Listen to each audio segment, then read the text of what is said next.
welcome to another episode of AntiSocial Murder Club. And, it's me, Nia, and Myra. And we're here with another case for you today. But, thought we'd do a little bit of catching up first. So, how was your week, Myra? Pretty uneventful. I got sick yesterday, so that's shitty as fuck. Because of the weather?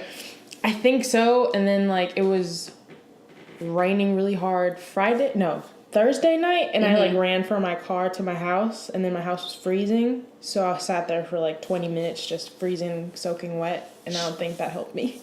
Street parking woes. Seriously. Yeah, the weather's been kind of crazy here in the DC area. Well, DMV, as we told you last time where we live.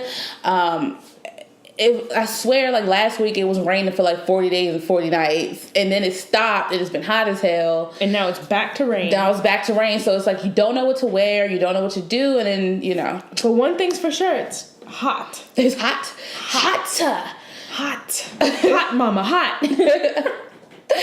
How was your week? It was pretty good, like yours, uneventful, but I'll tell y'all something a little funny before we get into this case. I went to the bank in Roslyn. I think it was Wells Fargo. Yeah, I went to Wells Fargo to get a little bit of cash out the machine. Who does that anymore? But anyway, I had to go get some cash, and I was waiting in line because all of the machines were occupied. And the new banks, they have 3 and 4 right next to each other, but all of them were occupied, so I had to sit there and wait.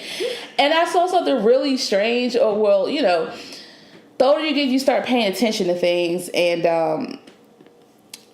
I saw this young girl. She probably was in her early 20s or whatever, and she was dressed kind of scrubby. So she had on some Fenty knockoffs, but they were kind of dirty, and some stretchy pants with a kind of a crop top. It wasn't a full crop. So basically, what I go to the grocery store in. Yeah, but dustier, and her ponytail was wild dusty too. And so she was leaned up against the ATM machine next to this older white gentleman who looked scruffy himself. And so I was standing in line with this girl I work with. I'm not gonna put her name out there, but this girl I work with, and I had I nudged her and I was look, son, and we both were kind of just yo. So he pulls a stack of cash out the ATM and hands it to the girl, and I was this has to be an exchange of goods? Yes, an exchange of goods. Thank you. Because there's no way, I was maybe it's a sugar daddy situation, but usually those girls are a little more put together. And this girl wasn't, but it wasn't to the extreme. Maybe they were comfortable together. That's the point Look, you gotta get this money out here somehow. All right? Sometimes I consider doing that myself. Look, I was waking up at freaking 5:30 in the morning, sitting in traffic for damn near 2 hours. I mean, I'm respecting her agency, but I just didn't expect to see that. It was just kind of in the area. Yeah, in the area, because I was in Roslyn. I don't know if anybody's familiar with the area, but I just was not expecting it, and I was just yo. And then apparently he needed to get more money out to give her because the ATM, I guess, had a limit. So he had to call one of the tellers from inside the bank to come and assist him to figure out how to get more money Well, out. Whatever services she's offering are clearly worth it. I know. Hopefully she can get her some real Fenties. Tricks up her sleeve. See what you did there. Ba-dum-bum. All right, so I guess we're going to get into today's case. If you don't know by the title, we are talking about the Cleveland Strangler, Anthony Sowell. Yes, so what makes this case so interesting is that he is a black man, and there are not very many black serial killers. And we mentioned him, I think, in the last podcast a little bit. Yeah, we touched on it, and it kind of opened Pandora's box. Yeah, back again.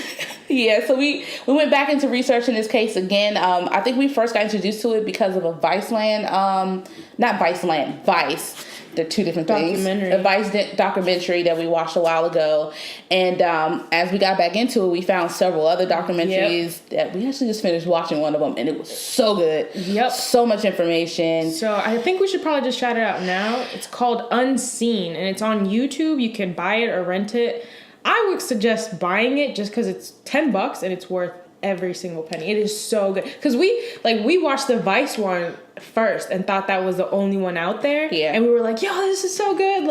Everything was what we needed in a documentary. But now that we watch this one, it's like Vice can take a seat, an eternal seat. Don't do Vice like that. So good.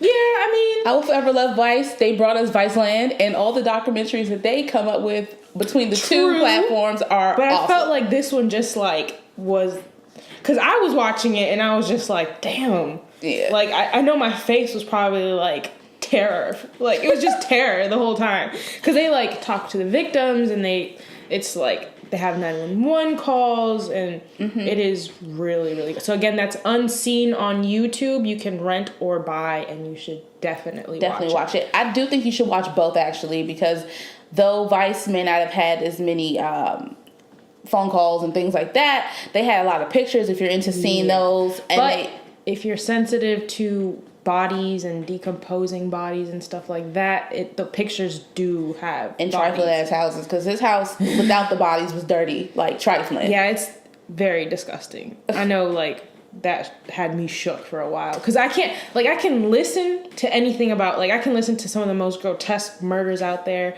I can read about them, but as soon as I see it, it just changes everything for me. Like, my stomach was turning when the pictures popped up. Oh no. Like, I had to pause, because my dumb ass, like, rewatched it in the gym. Like I was on the elliptical, and like I saw it, and I was just like my stomach felt like it was gonna explode or something. Like it was disgusting. Oh my goodness! But I'm sure worth it. The people around you probably looking at your screen. There was no one next to me. I know what I'm doing. All right, so I guess we're gonna get into this. So what you got for us so far? All right, so I think we're gonna take a different turn this time, and I'm gonna talk to you about it. Because there's some things I think I found that you may not know. So Myra usually does the research because it's her thing. And this time around, even though I'm privy to the case, she kept a lot of stuff from me. Because I just want to see your reaction. Like, I like telling people and, like, looking at their reactions or, like... It's just, like, it's what I enjoy. Okay, well, let's put this out here so y'all don't think I'm a lazy half of the group. No. This is my hobby. Like, even before we started doing... Maybe that's why we started doing this podcast, because I, like, just research the... Yeah.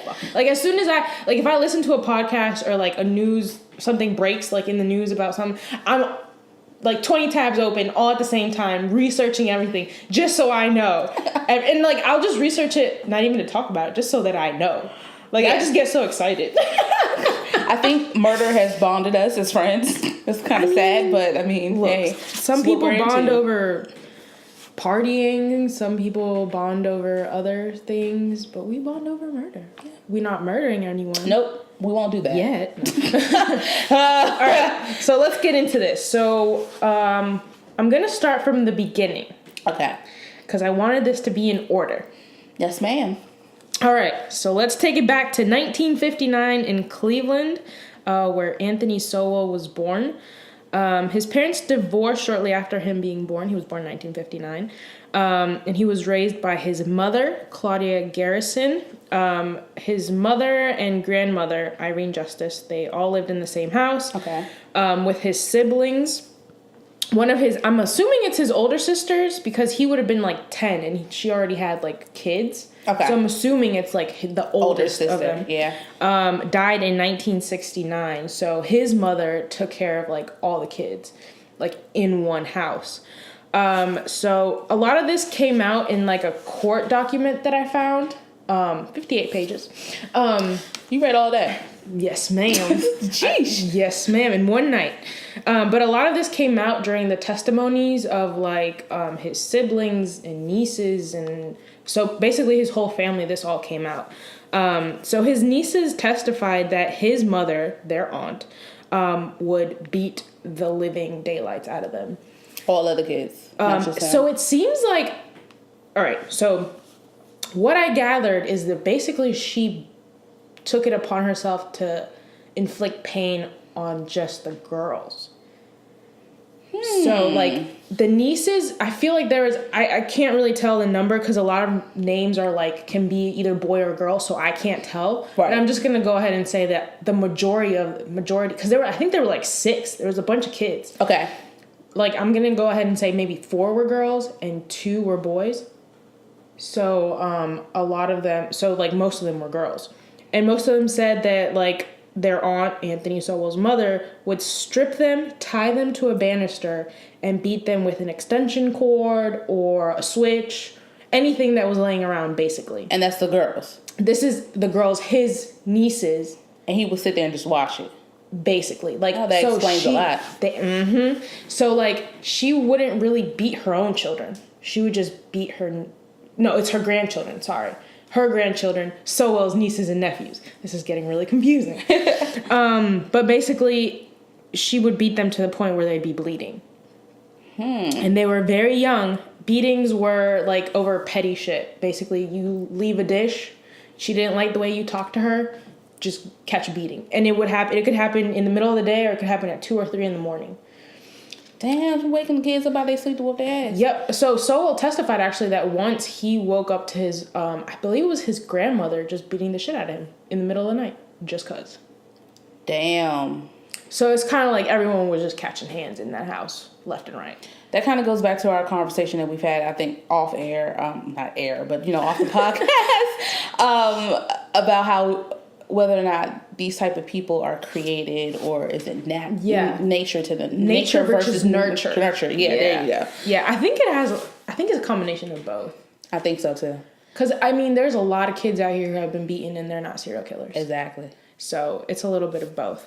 But yeah, like, I guess you touched on it. So Sowell and his siblings would just sit there and kind of observe the beatings that their, like, nieces, nephews would get. And the nieces testified that Sowell specifically would laugh sometimes while watching this. Okay. Red flag. So when Sowell was about 11, his niece, who was 10, testified that that's when he began raping her every day. So he raped his niece? He raped his niece, who was 10, and he was 11. Bruh. So this is where we're getting started. Like, it is... I feel like I heard that one before. Somewhere. Because she went up there and testified that, like, this was happening. It was in the Viceland. Yeah. Okay, yeah. Vice. I keep saying that. Vice. So his teachers described him as just, like, another average student. There was nothing special about him, but he wasn't a terrible student. He had, like, near perfect attendance. His teachers didn't really notice any indication that there was abuse in the home. In the testimonies, there was a social worker from the Maryland Public Defender's Office, and she testified that Sowell was subjected to emotional abuse, which included witnessing, of course, other children being beaten, as well as his mother telling him repeatedly that he would never amount to anything. And at one point, Sowell kind of says that he was molested as a child. Mm-hmm. So I saw... one said that it was by an older woman, and another one said that it was by a guy, or maybe an uncle.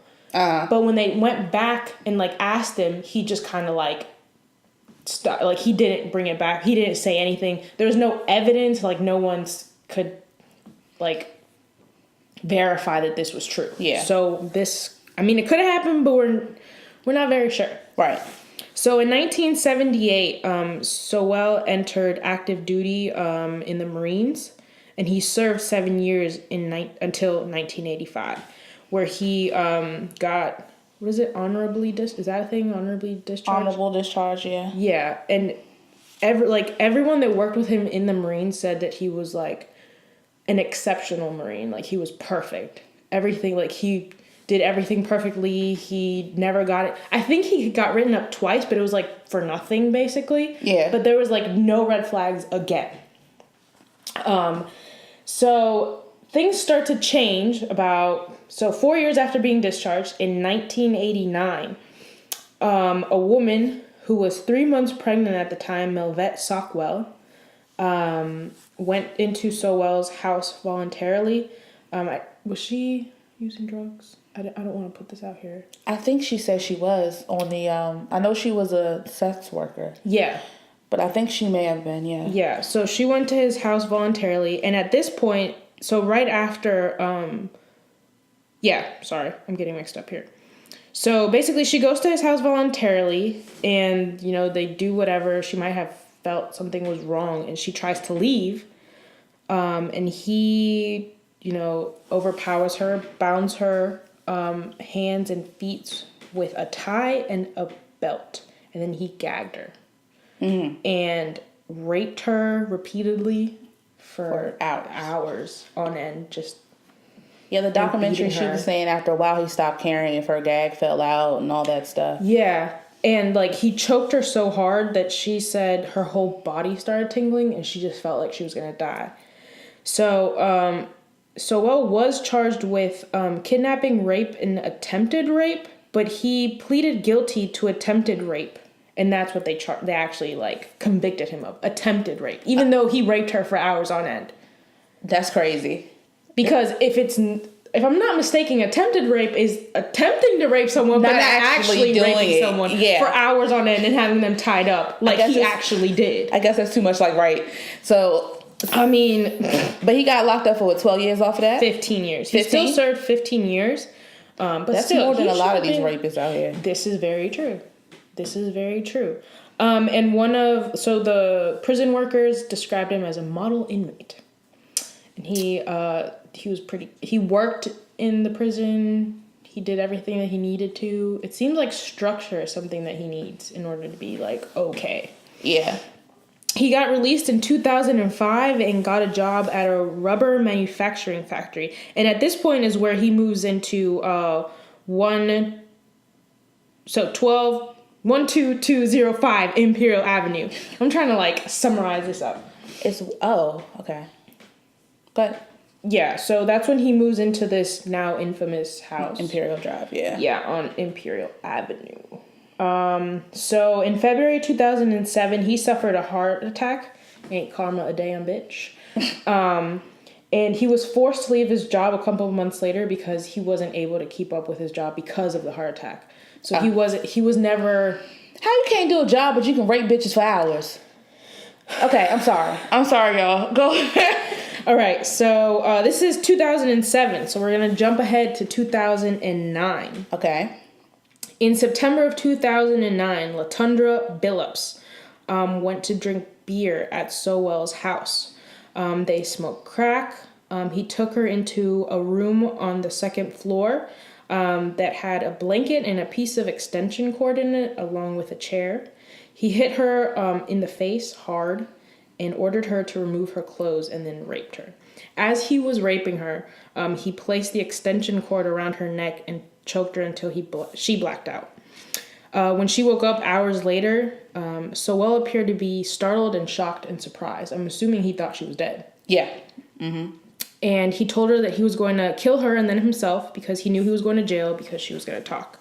But she told him she wasn't going to say anything, that, things happen. It's okay. I'm not going to say anything. Just let me go. Yeah, she just played it off like it was nothing. Yep. She went to the police and reported being raped and strangled, identified him, and, said this happened at this house, 12205 Imperial Avenue. Mm-hmm.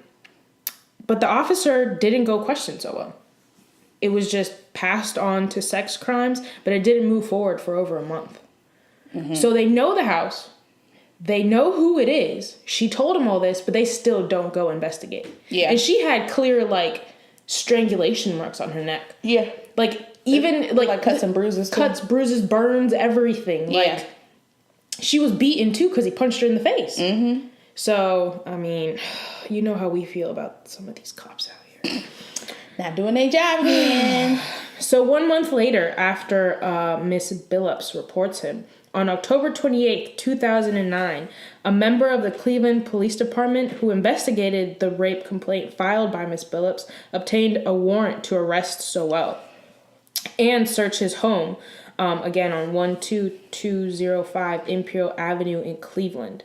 When the officers arrived to execute the search warrant, Sowell wasn't home, but they found on the third floor of the house 2 decomposed female corpses lying on the floor. DNA analysis later confirmed that the bodies were that of Diane Turner, who... So this is the thing. We kind of know when they went missing, but we don't know when they died exactly. But assuming by the way that, his MO is, they died either that same night or a couple hours later, but within like a day or two of them going into his house. So Diane Turner went missing in September of 2009, and Talacia Fortson from June 2009. She died in June 2009. So police obtained another warrant the following day, October 29th, and resumed searching Sowell's house. They were accompanied by personnel from the county coroner's office and a cadaver dog. They located a body beneath the basement staircase covered by a large mound of dirt, and 2 more bodies on the 3rd floor, one inside a plastic bag and one in a crawl space concealed beneath more dirt. DNA analysis later identified the bodies of that of Janice Webb, who died in June 2009. The body in the bag was Nancy Cobbs, who died in April 2009. And the body in the crawl space was that of Tashana Culver from June 2008. So that body had been there for like a year. Oh, he's just been living, sitting in the smells of rotten bodies. And if you look at the pictures, it's like there's black, like, liquid or stains of, like, where the bodies had been, like, because, you know, bodies expel, like, the blood and everything. So in the backyard, the cadaver dog alerted to a spot near the back porch. Police located another body there, buried in a shallow grave, which was later identified as that of Tanya Carmichael from December 2008. Okay. Then Sowell was arrested on October 31st. So from October 28th until he's caught, he's basically just like living in an abandoned house. There's like a ward for his arrest. They're looking for him everywhere. And every day, the newspapers are like, 2 bodies found. 4 bodies. 11. 6, and then they end with like 11 bodies found. And at this point, like, no one knows where he is. So the part, they're in Cleveland, right? So a lot of people may not know or do know that Cleveland has a lot of bandos or abandoned homes, because when a lot of like Detroit as well is another area Detroit. Where when they shut down a lot of the factories, a lot of people lost the ability to maintain their homes. And these are like humongous homes. Like you could tell if they weren't abandoned, they would be beautiful. Very nice, yeah. So he was hiding out in those and stuff because like his that. house was 3 floors. It had a basement. But he lived in the attic upstairs. Yeah, but he owned the whole house. Yeah, which was covered in bodies. Yeah, and from the pictures, it looks like it had 2 entrances. So maybe it was one of those homes that was converted into like apartments or something. But he never rented it out or anything like that. It was full of bodies. Yeah. So he was arrested in October 31st of 2009 after someone recognized him on Mount Auburn Avenue, which is like around the block. Mm-hmm. Like he stayed in the neighborhood. Yeah. So on November 3rd, police obtained yet another search warrant. This is the 3rd search warrant, which I don't understand why you need so many warrants. Like you're in the house, you know it's full of bodies. I don't know how like this works. So I'm just talking out my ass, but it just don't make sense. It don't make sense to me either, because it's like you're already in there. And isn't probable don't you need probable cause to enter someone's home and search it? Yeah, I thought so. So when people bust open houses, do they have like multiple warrants, like one for one room, one for another? I feel like it's just they pop in with one warrant and it's just like, hey, if you're an officer or a detective and you want to come on and explain some of these things to us, please do. Please do. Or write us a letter. Write us a letter. Exactly. Don't be shy because of the way we speak about some of y'all. Hey, we still love you.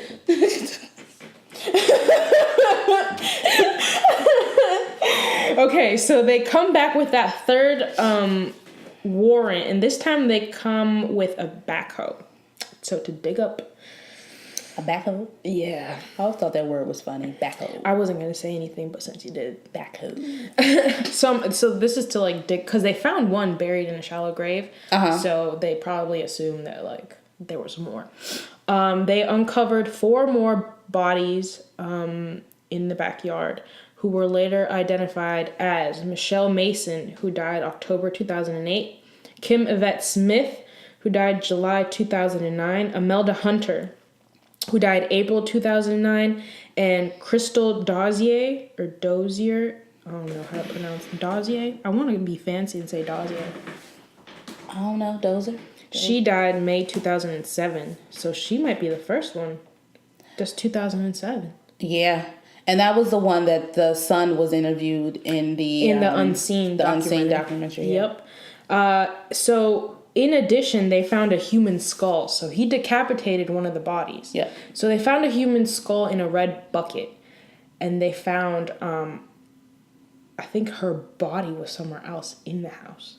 Was that the body that can't remember the woman's name? One of the survivors mentioned when she in the interview in the documentary that when she went to the restroom, she saw a decapitated body under some plastic. Vanessa Gay. Yeah, Vanessa Gay. And she was one of the survivors. I think the first one that... Yeah, so we'll get into that next. Okay, but so sorry. No. Yeah, we'll go more into detail with like what she went through as a survivor. But yeah, so at one point she goes to the bathroom, and in another room she sees like a body taped up, like propped up. Whoa, wait. Yeah. So no wonder why she was hysterical on that thing. Whoa. Exactly. This is why I didn't want to tell you. I wanted to see your reaction. Taped up. Yeah, it was like taped up without the head. So that was the body and head of Miss LaShonda Long, who died in August 2008. Okay. Mm-hmm. So an autopsy revealed that Tashana Culver had suffered a fractured hyoid bone in her neck, which suggested manual strangulation.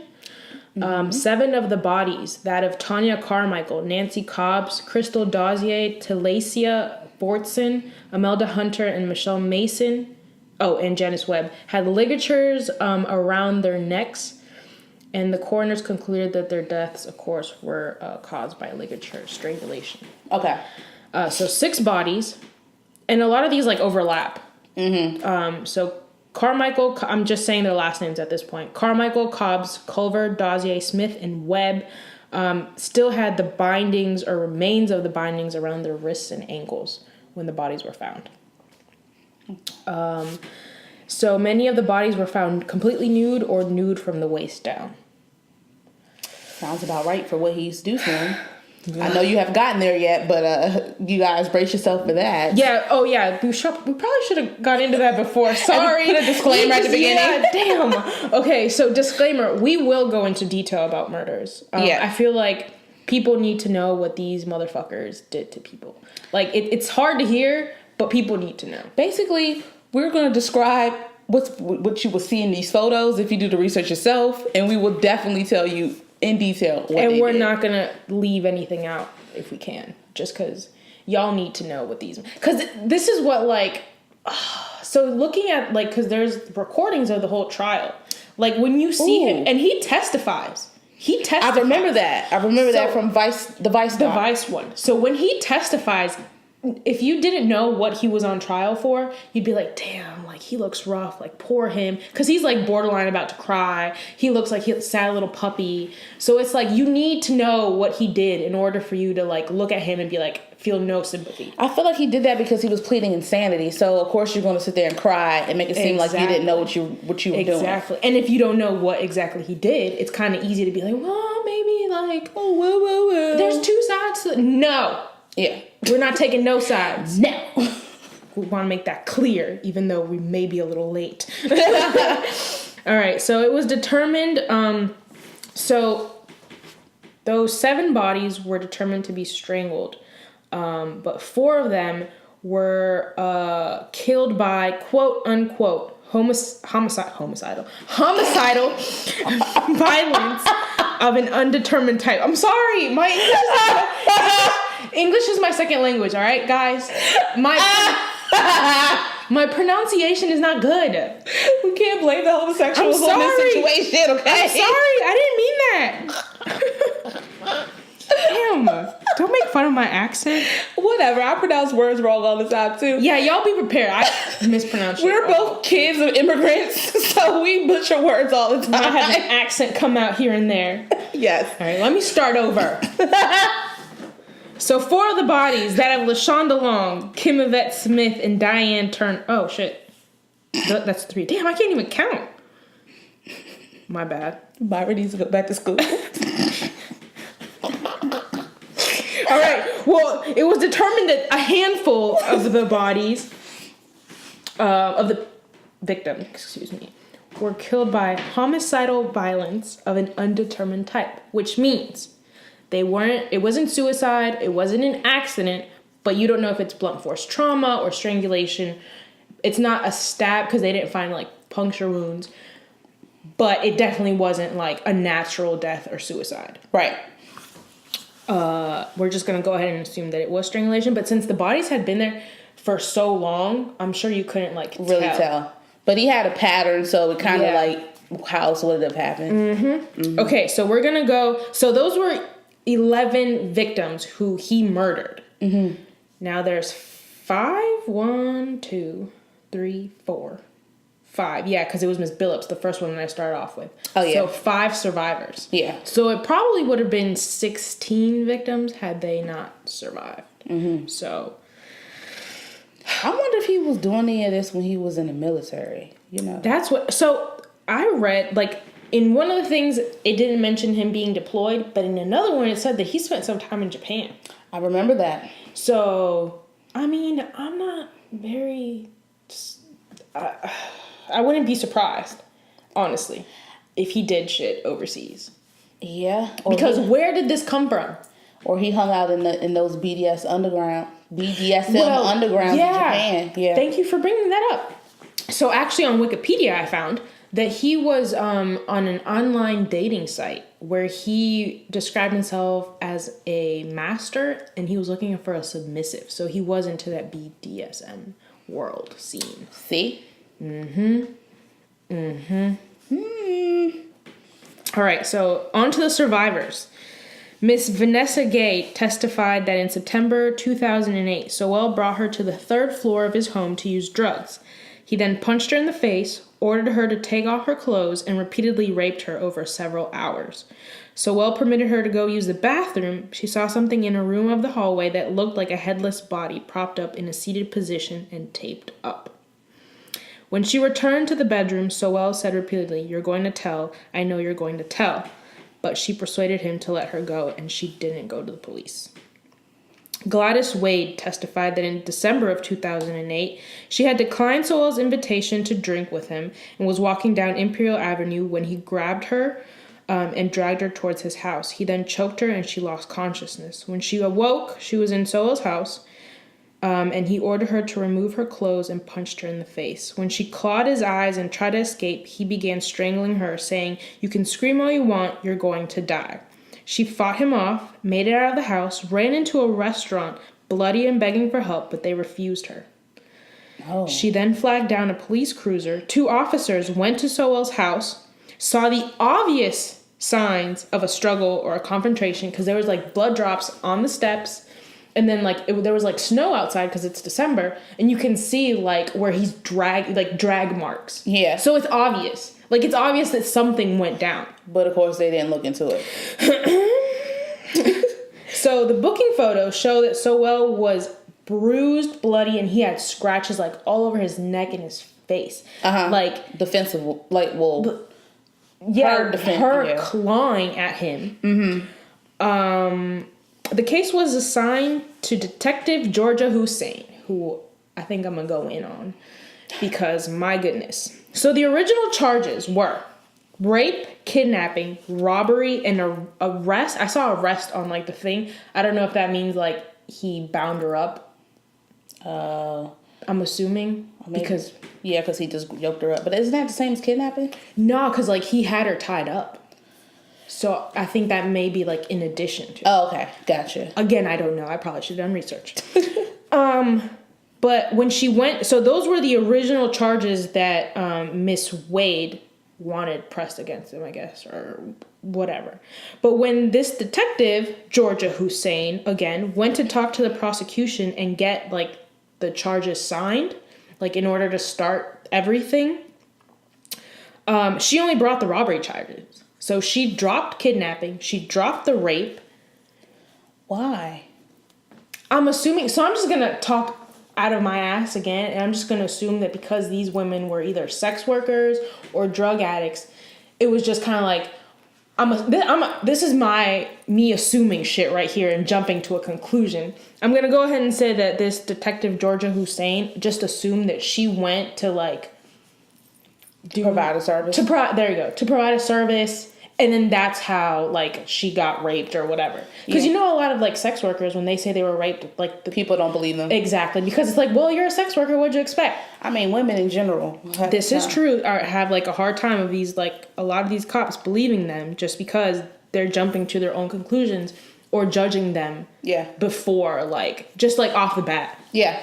Okay, so only the robbery charges were brought up. But, of course, they found insufficient evidence of a robbery. Because he didn't steal anything from her or anything. And that was the only thing they could charge him with. Because it was the only thing on the file. Right. So they let him go. Detective Georgia Hussein then went to his house and failed to pick up on the odor of the decomposing bodies. I've always been told, and my mom's a police officer. Mm-hmm. She's always told me that it's a very distinct smell that you cannot, like, forgo. And you can't pass up the stench of it. It's very, very strong. I did read somewhere, though, that, like, although it is, you don't know that it's a dead body. But she's a cop. So that, like, kind of... She should know. Yeah, but it's like anyone walking down the street wouldn't be like, well, that's a dead body. But if I walked into my house and it smelled like that... And I guess we can go ahead and touch on that right now. So...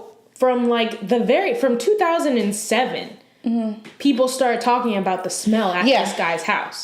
For 2 years, from 2007 to 2009, his neighbors, anyone who was in that neighborhood, described how bad it smelled. Yeah, they sent the health department out to look at, there was a sausage factory next door to his house. Which was weird. Yeah, I wouldn't want to live there. But, and they end up spending thousands of dollars on getting new ventilation systems and things like that because they were being blamed. Exactly. As well as the Imperial Liquors. It was a corner store. And they blame basically everyone. But how can you not pinpoint where this smell is coming from? That it's like... How can you not? Like, I'm sure if you, like, walk past, like, one end of the block, and, like, man, it doesn't smell that bad. As you get closer to this guy's house, it must, like, reek. Yep. That's what and no one figured it out. Oh my God. Okay. Well, back to this Detective of the Year. Back to our scheduled program. Okay, so I'm just gonna throw this out here. I know this might get backlash because a lot of people want to cape for cops and like, well, they're too busy and they got too many cases. But I'm gonna just throw this fact out here. Had Detective Georgia Hussein done her job, pressed the right charges, investigated properly, 6 people would probably still be alive. 6. That's a whole lot of people. Because Gladys Wade went to press charges in December 2008. After December 2008, Kim Yvette Smith, Nancy Cobbs, Imelda Hunter, Janice Webb, Talacia Fortson, and Diane Turner went on to be murdered by Anthony Solo. So I'm going to say these were preventable. Yeah. Had they have investigated properly. Yes. So we're going to move on to the next survivor. Tanja Doss testified that she had previously dated Sowell and accepted an invitation to get high at his house in April of 2009. After watching a basketball game, smoking crack, he grabbed her by the throat and began choking her, saying, "You can be the next crackhead bitch dead up in the street and nobody gives a fuck about you." She complied with his orders to remove her clothes and lay down on the bed. She curled up into the fetal position and cried herself to sleep. So I'm assuming he, like, raped her and everything, and then she went to sleep. The next morning, Sowell acted like nothing had happened. Doss made up a story about having to go see her granddaughter in the hospital, and he let her go. I don't think she pressed charges or went to the police or anything like that. So Sean Morris testified that she met Sowell one morning in October of 2009 and went to his house to have a drink and smoke crack. She left after 5 hours, so he didn't do anything to her at that first, like, rendezvous. Is that correct? But then she came back because she left her ID in the house. Oh. Yep. And after he opened the door, she went inside, and then he placed her in a chokehold. He forced her upstairs, ordered her to remove her clothes, and violently raped her. When he left the room to close the windows to prevent her from screaming, or prevent her screams from being heard, she escaped through a third-floor window and hung naked from a ledge. He tried to pull her back up, but when he couldn't, he shoved her down as hard as he could. So he basically like pushed her out the window. Okay. Yeah, and she fell to the ground with serious injuries, and she lost consciousness. And there's a video of this. Yeah, this is the when I first was introduced to this case, this was the very first thing I saw was this video that was captured by, I guess, the owner of I think it was that sausage factory. Yeah. Yeah. It was on one of his surveillance cameras, and you clearly see Soel's naked body and him trying to lift the girl up and get her together. You see everything. You see her hanging from the ledge. You see her falling. I didn't know that he pushed her down because I guess the camera didn't reach that far. Yeah. But you see her fall down, and then you see him run. So he ran outside from his front door. Outside naked. I thought he jumped out after her. He ran around to where she was, and like I think he had a towel or a blanket with him, trying to cover her up, and he's butt naked. Yep. She's butt naked. Yep. She's bleeding. She's been raped for hours. So she's not okay. She just lost consciousness. She had a concussion, if I'm not mistaken. So she's not okay. And there's people who saw this. Like, they saw this happen. And someone did call 911. Someone did call 911, which was that same owner, I think, of that sausage factory, which feels so weird to say. Yeah, so the bystanders actually testified that Soel tried to bring her into the house while she was unconscious and bleeding, but there was a crowd apparently, I guess, out of Pan, like out of, what is it? Is that Pan? Out of sight? Whatever. Out of the view of the camera. There you go. There's a word for it, but we're going to go ahead there. Out of the view of the camera, I guess when he like brings her around to go back into the house, a crowd formed and didn't let him take her back in. Oh, wow. Yeah. I didn't know there were that many witnesses to that. Yeah, so, but he did move her. I guess people, I don't know, moved out the way or something, but he moved her to like the front of the house. But then the ambulance came and helped her. So after Sean Morris's escape and everything, that's when everything comes out to light, basically. But one thing that I remember from the documentary was that he rode in the ambulance with her to the hospital, and when then when they questioned her about it, they chose to believe him. She told them that he raped her and all that stuff. He said, "Oh, nah, that was my girlfriend. We were just having rough sex, and she fell out the window," and they believed him. Because who doesn't fall out the window when having sex? Apparently, that's what everybody does. I mean, if there's, I didn't know you fucked against windows, but this is what open windows. Open windows. Again, this is another area where people fuck up. Yeah. Like, I mean, my goodness. Yeah, I thought the hospital was supposed to do a better job of getting those type of information. And not only that, they usually have like, what is it, caseworkers that come in when there's situations like this? Because she's clearly, like, she's been beaten, completely beaten. So he used to rape them vaginally and anally. Yep. Which means for hours. From my understanding, he would force oral sex on them. Then, I guess, flip them around at some point, strangle them while he sodomized them. That was what I was told. So you can just imagine what the condition of these women when they get to the hospital and the police are still like, meh. Like, how? Yeah. How? Yeah. So, after basically they get him and everything like that, he's charged with 85 different counts. Mm-hmm. So, 22 of those counts are for aggravated murder, 28 counts of kidnapping, 11 counts of abuse of a corpse, which I'm assuming is like when he decapitated one of them. Yeah, or he was having sex with dead bodies. That could be. We don't know that, but that's also considered. Yeah, there's a lot. There's a broad like. Yeah. Yeah. So 11 counts of tampering with evidence, 3 attempted murder counts, 4 felonious assault counts, 4 counts of rape, 1 attempted rape, and 1 count of aggravated robbery. So now we're gonna get into what I think might be one of the most interesting things that I didn't know. Okay. So there was like a bunch of psychologists, neuropsychiatrists that testified, worked with him, evaluated him, and then testified. So I believe it's 2 testified against him, so for the prosecution, and 2 testified for the defense. Okay. So, Dr. Watson, a clinical and forensic neuropsychologist, testified on behalf of Sowell, so for the defense. Dr. Watson concluded that Sowell showed a moderate degree of brain dysfunction or impairment. He concluded that Sowell had some sort of neurological event that affected his processing speed, and noted that a heart attack could have impacted his brain function because he could have lost oxygen. But he was doing this shit before he had that heart attack, right? Okay. Keep going. So, Sowell claimed that after his heart attack, he had auditory hallucinations.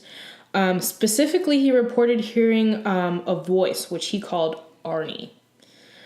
But when Dr. Watson raised this subject again, Sowell denied having the hallucinations.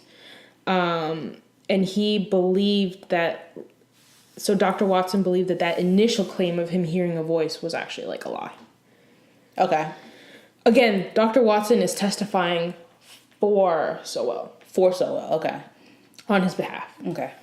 So, Dr. Diana Goldstein, a neuropsychologist who testified on behalf of the state, so against Sowell, found nothing in his medical records that supported a history of cognitive or psychiatric disorders before or after the heart attack. So basically, she said this is some bull that he's making up. All right. And then another doctor, Dr. George Woods, he's a neuropsychiatrist, and I feel like he might have been independent because they didn't really say whether he was for the defense or for the prosecution. He interviewed Sowell 3 different times for a total of about 6 or 7 hours, and he testified that Sowell lacked a substantial capacity to conform his conduct to the requirements of the law. So basically, if he was a free man, he was gonna fuck up some shit. So basically, he would never be able to conform to the law. So he's a danger to society, basically. I mean, clearly. In case you didn't know this already. Right. So Dr. George Woods diagnosed Sowell with the following conditions. Okay. Obsessive compulsive disorder, OCD, which Dr. Woods described as being severe, chronic, and sexual in nature. He had post-traumatic stress disorder, which consisted of 2 types. One was type 2 trauma, which was an ongoing chronic trauma, which just gets apparently worse. Okay. I don't know what a lot of this means. And that would result from ongoing child abuse. And the other type was type 1 trauma, and that was from a single traumatic event, such as a heart attack. So they thought that the heart attack caused PTSD. And how? I don't know. Okay. He also diagnosed him with having psychosis, which wasn't really specified. It was just like psychosis. Okay. And a cognitive disorder not specified. Now, I don't know if a cognitive disorder is would autism be under that?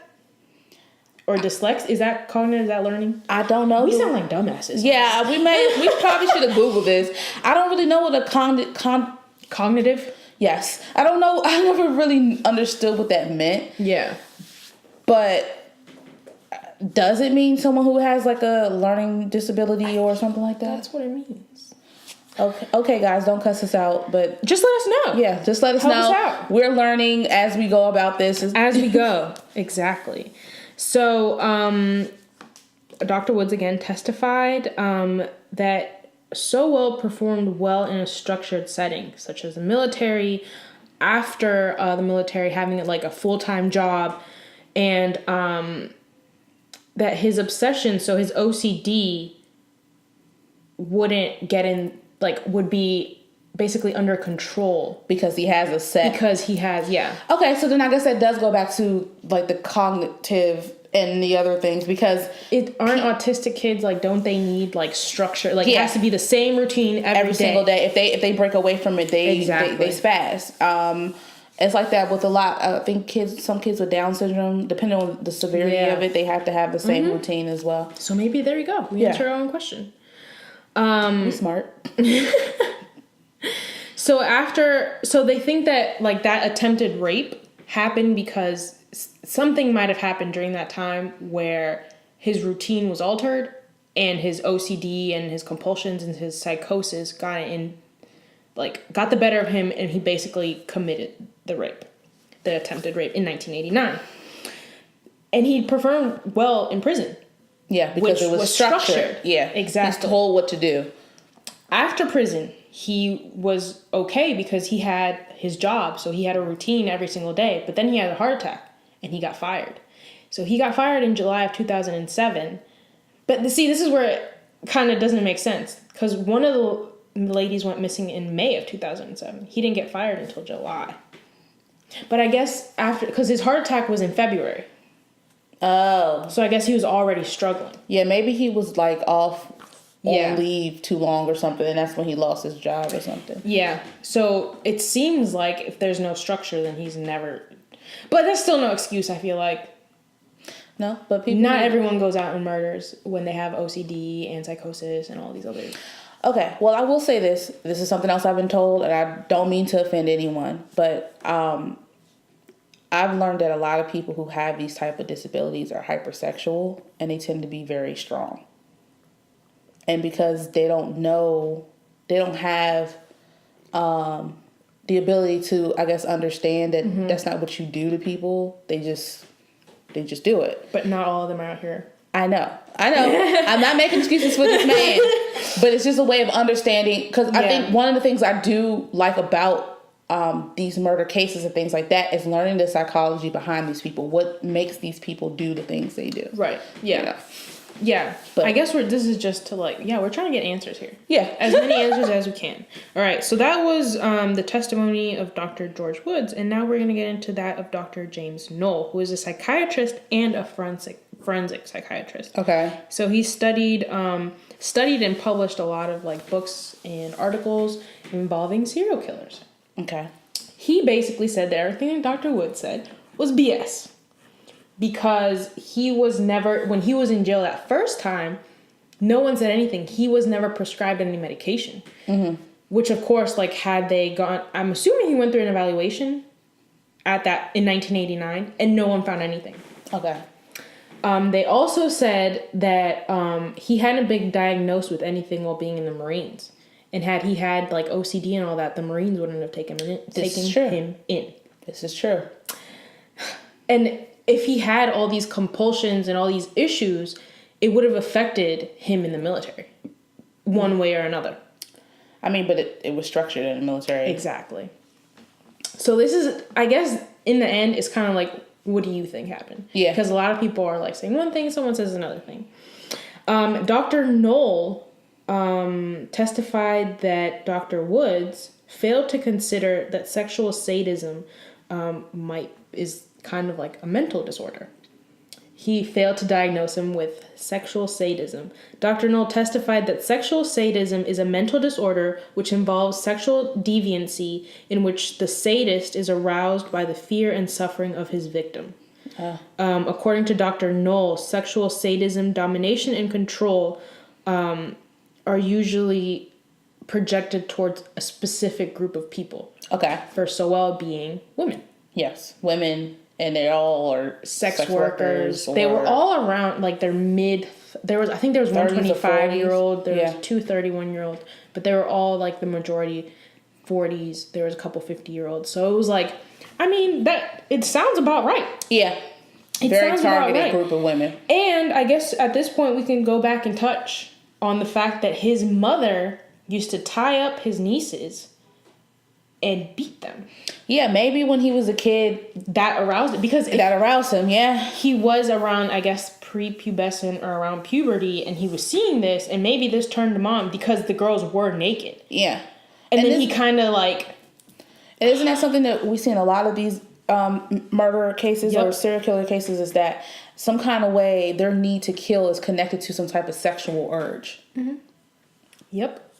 So that may be one reason, not reason why. I don't want to say it's a reason why, because you can't really. Yeah, I get what you're trying to say there. I'm glad my sigh gives you. You can read my sighs. I hope y'all can read them. But basically, we're just trying to say it doesn't justify what he did. There you go. That's the word. It doesn't justify what he did, but it does explain the psychology behind it. That's the best way to put it. There you go. Thank you, Nia. Mm-hmm. Thank you. That's what I'm here for. All right. So Sowell was convicted of 11 counts of aggravated murder. Each contained a death penalty. I guess, what is it? They were... Damn, I can't speak English for shit. Anyway, he got... Simultaneous? Nah, so they're like the 11 counts of aggravated murder. Uh-huh. He could have been eligible for the death penalty on each count. There you go. Okay. Jesus! Yay! So he was, found guilty of all these. So he's on death row. And he's set to be executed November 18th of 2020. Okay. Is he even gonna live that long? Ain't he already old? No, he's only he was born in 1959. Oh, okay. I'm always dating these people. So he's only maybe 56 or something like that. 57. My math isn't very good either. Okay. I don't have good English skills, good math skills. I don't know how I have a job. But anyways, that was the Cleveland Strangler case. Yes, so that was the case. I hope you guys liked it. But on a side note, let's get into something. I'm going to shout out Kid Fury and Crystal on the read because we're about to give a read. Because in this case, remember when we stated that they tried to blame the sausage factory next door and there was a corner store. I think it was called Imperial Beverage or Imperial Liquor, something like that. It was owned by a gentleman by the name of Assad Taye. And this man, if you watch the Vice documentary, was very helpful. He filled them in on situations. He was telling people, how he was being called a dirty Arab and stuff like that because they were blaming the scents on him. Well, if you felt bad for him for that one, you should watch the other documentary that we told you about. Unseen. Unseen, where this fool says that he would wish that there were 100 more Anthony Sowells because he cleans up the garbage. And what he meant by garbage was basically black drug addict women or black women probably in general, but he meant sex workers and everything else. And I had a real problem with that, first of all, because if it was one of his people, I'm sure he wouldn't have acted like that. And second of all, there's a lot of cases like these that get thrown under the rug because the victims are women of color or they are sex workers. And that's not drug right. addicts. Or drug addicts. But at the end of the day, they're still humans. They're still mothers. A lot of these women had kids, had a family. It just so happened that their life took them in this path, which is sad. Yeah. So I'm wondering... they still don't deserve to be brutally raped and murdered with, they left their family with no answers for years. Yeah. Because the cops, because the neighborhood, because people like this Assad Taye decided, man, they're not really worth it. Yeah, it's good for the community. I'm more willing to bet that he probably knew it was him the whole daggone time and just didn't say nothing. Exactly. Because there was a part in the unseen doc where he said that his trash can was having a foul smell and he went in there and he told somebody to pour some bleach on it and it didn't go away. And I think he also mentioned that Sowell handed him something to throw away one time that smelled horrible. Oh shit. So I feel like he knew. And at this point I wouldn't put it past him. Because fuck him at this point. Because how dare you? After knowing everything, clearly he must have testified or something. So he knows exactly what this monster did to these women. And you're still gonna sit here and say, oh, I wish there were 100 of them to clean up the garbage. Fuck you. Fuck your mama. Fuck your family. It's just what? Fuck you, your mama, your daddy, and where you lay at. I don't care. It's so fucked up.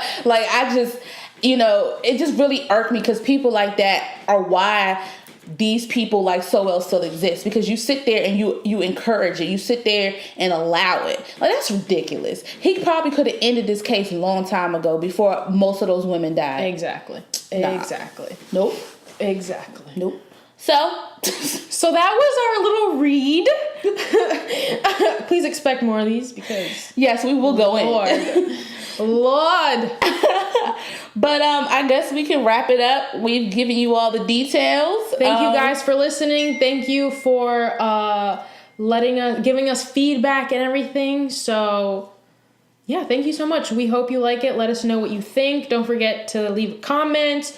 We're on Apple Podcasts now. Yay! So rate us, like us on SoundCloud, follow us on Instagram. Yeah, we have an Instagram account. Everything is underneath Antisocial Murder Club, so you can find us everywhere. And, you know, like she said, rate us on Apple Music. You can leave comments on there, too. And don't forget to email us at antisocialmurderclub@gmail.com, because we want to hear from you. We want to hear what you think. Yeah, Let us know what you think of this case. Yeah, what do you think of this case? What else you want us to hear? Because, you know, like we mentioned before, if there's a case that you want to hear us cover, then just give us a name. We'll shout you out for the fact that you gave us, you hipped us to it. You know, because we don't know all the cases, even though we be snooping. We don't be knowing all the cases. So just let us know. And thank you for listening. We'll be back next week. Yep. Bye. Under his eye. Fuck this shit, I'm out.